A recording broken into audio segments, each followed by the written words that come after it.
সরকারি চাকরিতে কোটা বাতিলের দাবিতে শিক্ষার্থীদের শুরু হওয়া আন্দোলন হঠাৎই রূপ নেয় সহিংসতায়। ২৪-এর ১৫ জুলাই আন্দোলনরত শিক্ষার্থীদের উপর ঢাকা বিশ্ববিদ্যালয়ের ভিসি চত্বরে হামলা করে তৎকালীন ছাত্রলীগ।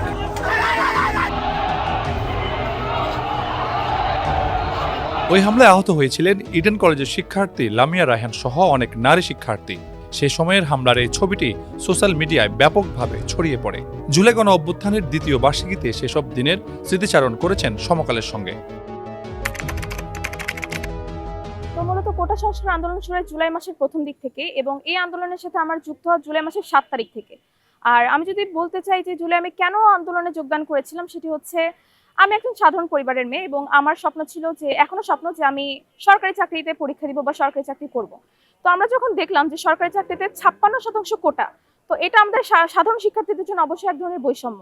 আমার মেধা আছে, কিন্তু দেখা গেল আমি কোটার বৈষম্যের কারণে আমি হয়তো টিকতে পারলাম না, এই দায়ভারটা কাকে দিব?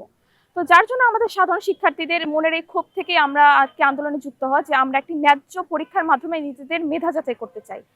তো আমি ফার্স্টে আন্দোলনে যোগদান করলাম জুলাই মাসের ৭ তারিখে। তারপর ওই দিন আমাদের ক্যাম্পাস ভিত্তিক একটা প্রোগ্রাম ছিল। এরপরে আমি জুলাই মাসের ১৩ তারিখে আবার একটি প্রোগ্রামে যোগদান করি।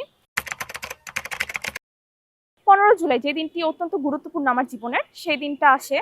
তো মেইনলি ১৫ জুলাই যে কর্মসূচিটা ছিল সেটা ছিল যে টিএসসিতে একটা সমাবেশের আয়োজন হবে। তো সমাবেশে আসার উদ্দেশ্যে আমরা ইডেন কলেজে ১০টার দিকে জমায়েত হওয়ার একটা কথা ছিল। তো আমি ইডেন কলেজে পৌঁছে বেলা ১০:৩০টায়। তো আসার পর আমি দেখি যে ইডেন কলেজের গেটটা বন্ধ এবং বাইরে বেশ কিছু মেয়ে দাঁড়িয়ে আছে। তো আমি জিজ্ঞেস করি যে এখানে কি হয়েছে। তো তখন তারা বলে যে তারা যখন ইডেন ক্যাম্পাসের ভেতরে জমা হচ্ছিল, ওই সময় ছাত্রলীগের কিছু নেত্রীরা এসে তাদের উপর হামলা করে এবং হলের মেয়েদেরকে হলে আটকিয়ে রাখে আর বাহিরের মেয়েদেরকে বাইরে বের করে দেয়। এরপর আমরা এখানে প্রায় ২-৩ ঘন্টা অবস্থান করি, এখানে স্লোগান চলে, সমাবেশ চলে।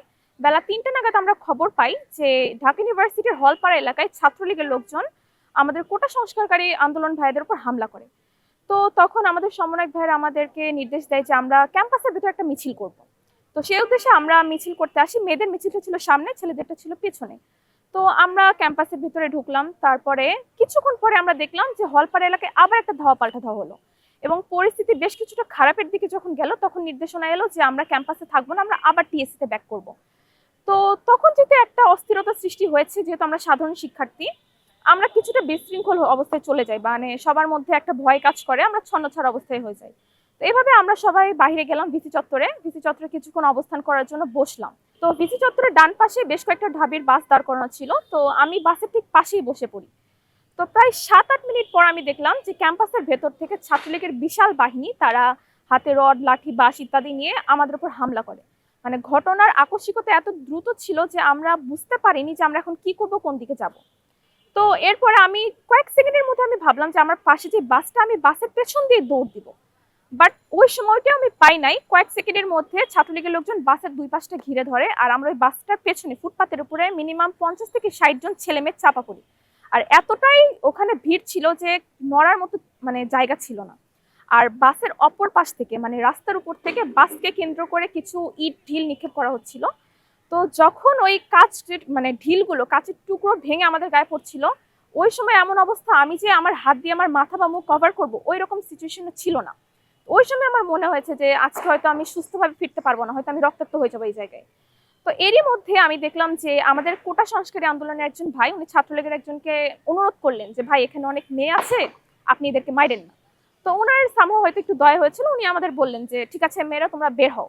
তো আমরা জাস্ট ৫-৬ জন মেয়ে আমরা বের হওয়ার সুযোগ পাই। তো আমরা বাসের পেছন থেকে নেমে রাস্তায় নামি, কিন্তু রাস্তার অবস্থা তো আরো খারাপ ছিল। পুরো এলাকা, ভিসি চত্বরটা ছাত্রলীগের লোকজন দ্বারা ঘেরাও করা ছিল।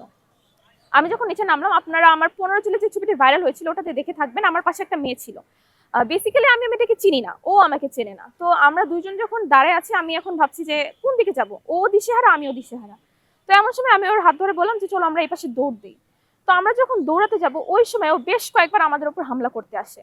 তো আমাদের ওই সময় ওই সেন্সটা ছিল না যে আমাদেরকে কে মারছে, কোন পাশ থেকে মারছে। আমরা জাস্ট জীবন হাতে নিয়ে দৌড়াচ্ছিলাম যে এই জায়গাটা থেকে আমাদের বের হতে হবে। তো যখন আমাদের উপর বারবার হামলা হচ্ছিল, ওই সময়টাই একজন সাংবাদিক আমার ওই সময়কার ছবিটা তুলে ফেলে, যেটা তখন আমি জানতাম না যে এই ছবিটা ক্যাপচার করা হয়েছে। এইরকম পরিস্থিতিতে আমি মানে জীবনে প্রথম আমার হয়েছে। তো আমার ওই সময় একটা কথাই বারবার মনে হচ্ছিল যে আমি হয়তো এখান থেকে সুস্থভাবে ফিরতে পারবো না, আমাকে হয়তো এখান থেকে সোজা ঢাকা মেডিকেলে ভর্তি করা হবে। মনে আমার ইভেন আমি দোয়া দরুদ পড়ছিলাম, আমি চাচ্ছিলাম যে আমার বাসায় একটাবার বলতে যে আমি এরকম সিচুয়েশনে আছি, আমাকে যেন রক্ষা করা হয় বা উদ্ধার করা হয়। জুলাই মানে হচ্ছে নতুন করে দেশকে ভালোবাসা। জুলাই না আসলে আমি কখনো বুঝতাম না, বা আমাদের জেনারেশনটা কখনো জানতেই পারতো না যে আমরা আমাদের দেশকে এতটা ভালোবাসি, বা আমরা আমাদের দেশের জন্য নিজেদের জীবন এভাবে হাতে নিয়ে খেলবো, বা নিজেদের জীবন দেশের জন্য বিলিয়ে দিব। আর জুলাইটা মেইনলি শুরু হয়েছিল একটা অন্যায়ের বিরুদ্ধে আওয়াজ তোলার জন্য। সেটা কিন্তু পরবর্তীতে সরকারের স্বৈরাচারিতার কারণে সরকার পতনে চলে গিয়েছিল।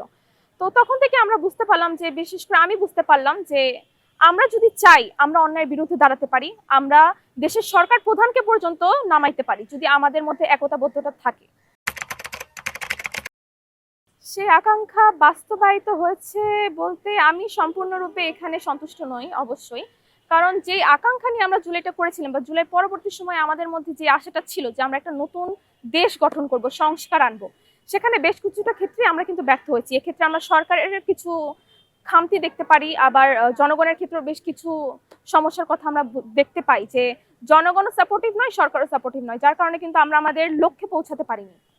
দেশে আপনি এখনো দেখে থাকবেন মব, সন্ত্রাসবাদ, চাঁদাবাজি, ধর্ষণ, খুন সবকিছু কিন্তু চলছে। কিন্তু এক্ষেত্রে আমরা চাচ্ছিলাম যে নতুন বাংলাদেশে কিন্তু এসব থাকবে না। আমরা চাচ্ছিলাম নতুন বাংলাদেশে আমরা কথা বলার স্বাধীনতা পাবো। আমি মেয়ে হিসেবে আমার আমার এই চাহিদাটা ছিল যে আমি যেন নিরাপদে এক রাস্তায় চলাচল করতে পারি, যেটা কিন্তু এখনো সম্ভব হয়নি। তো সেই ক্ষেত্রে আমি এটাই বলবো যে আমাদের জুলাইয়ের চাওয়া আকাঙ্ক্ষা কিন্তু বাস্তবায়ন হয়নি।